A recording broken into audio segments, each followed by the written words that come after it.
You can easily change your password by going to change your password, and then you type in the old one. In our case, Jane Mensah does not have any password, and then we'll type the new one. Why do you need to change your password? Because sometimes somebody may have compromised your old password, and you may think that somebody else has gotten to know it, and they may come into the system and then do whatever they like, and that is unacceptable. So the old password is nothing, and the new password, I'll type in something very simple that you cannot see.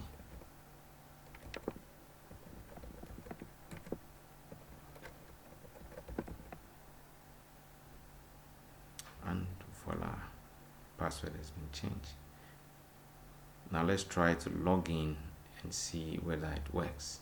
So we lock the system, comes at Jmensa, we leave it open, and then they give you user or password error. Same thing. When you type in the password that I just created, boom, it has opened for you.